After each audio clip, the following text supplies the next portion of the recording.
parles de Sarajevo, Boba, c'est toi qu'on voit aujourd'hui, là en ce moment sur la photo, en train de manger de l'aquilée. Bon, là c'est moi, Georges.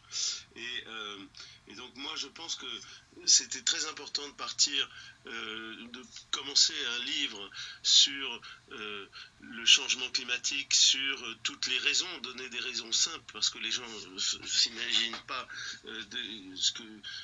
que les changements climatiques se font par des actes simples, et ne voient souvent pas de lien entre le changement climatique et la mauvaise nourriture et leur quotidien.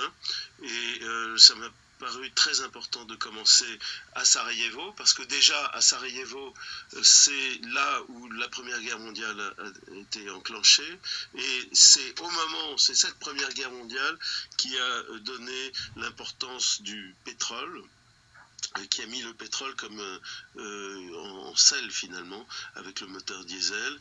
Et c'est la veille de la Première Guerre mondiale où Diesel a été assassiné finalement. Et puis il y a donc 20 ans, il y a la guerre de Sarajevo, le siège, qui a bloqué cette population multiculturelle européenne complètement pendant 4 ans. Et ils ont eu des rations alimentaires, bien sûr, mais en réalité, qu'est-ce qui s'est passé il y a 20 ans? Parce que personne ne sait que les gens de Sarajevo, les habitants de Sarajevo, se sont nourris de plantes sauvages pendant la guerre. C'est incroyable, ça. Et alors, dis-moi, qu'est-ce que tu en penses? Pour nous, c'était indispensable, en fait. Au début, quand on ne savait pas que la guerre ou le siège va durer 4 ans, comme toutes les réserves de notre nourriture partaient vite parce que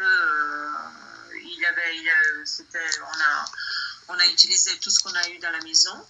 Après, c'était pas possible d'acheter quoi qu'il en soit. Donc, notre seule possibilité, c'était les plantes. Et au début, vraiment, la première année du siège était vraiment importante. On a essayé, par exemple, en été, de cueillir toutes les plantes qu'on connaissait. Il y avait des gens qui connaissaient, bien sûr, les plantes qu'on a mangées, qui étaient mangeables. Et donc, on a essayé, au moment du calme, quand il n'y avait pas des obus, quand il n'y avait pas de bombardement, on a essayé de trouver les plantes qui convenaient. Et on a commencé à manger un tout petit peu toutes ces plantes en différents plats, soit avec du riz, soit avec tout seul. On a fait aussi des thés, il y avait des plantes qu'on a fumées parce qu'à l'époque, les cigarettes manquaient, donc on a fait aussi des cigarettes avec des plantes. Et ce qui est aussi important de souligner, c'est que les gens de Sarajevo, et en général les gens de Bosnie-Herzégovine, sont des grands buveurs du café. Et c'était aussi le moment de ne pas avoir suffisamment du café, et pour nous, c'était pire de ne pas avoir le café que du pain.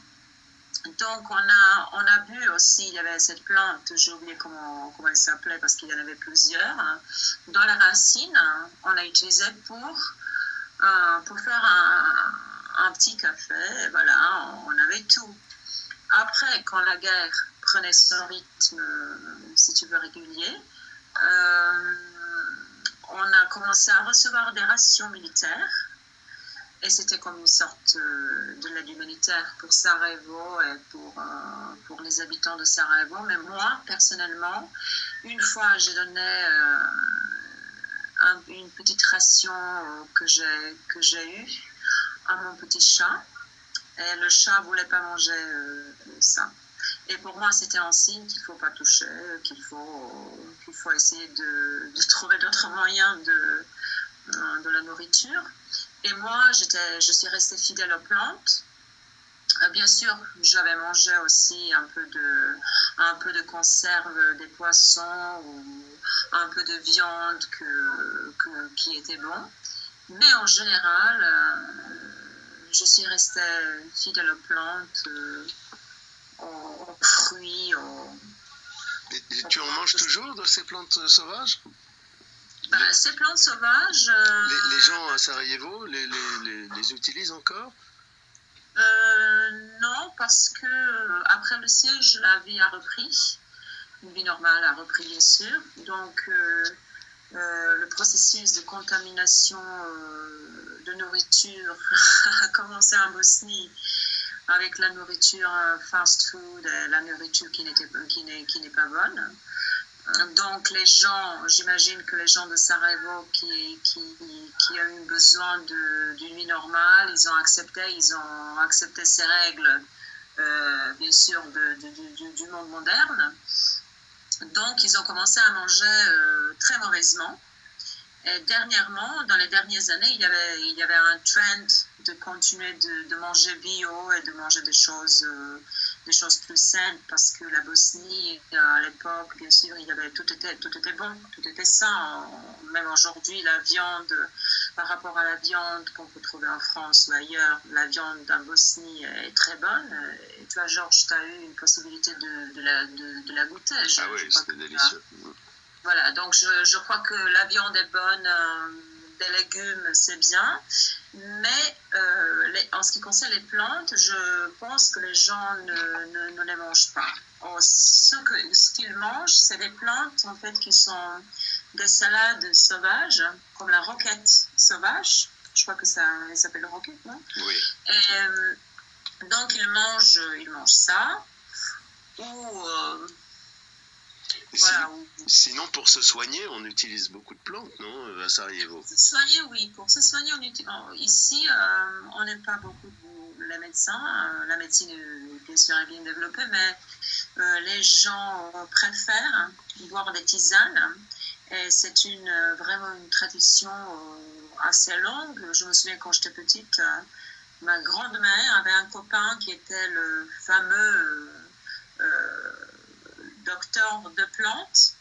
Donc, il avait des cures pour toutes les maladies du monde. Et je pense qu'il a vécu 100 ans. Il a utilisé les plantes authentiques de Bosnie-Herzégovine.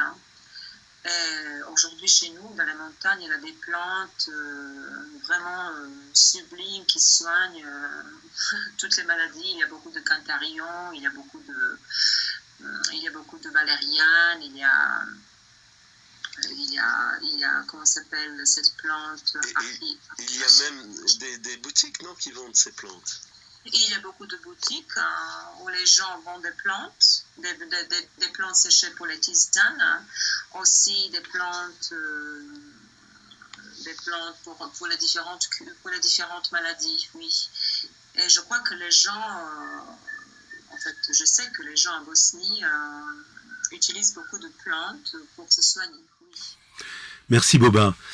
En fait, dans le livre La fleur au fusil, les plantes, pour moi, Sarajevo, c'était un exemple extrême de ce que les plantes peuvent apporter comme solution à la nutrition, à la santé. Mais ce sont aussi des indicatrices de changement climatique et puis surtout des indicatrices de qualité du sol. Et de la qualité du sol dépend surtout la santé, la qualité de notre alimentation.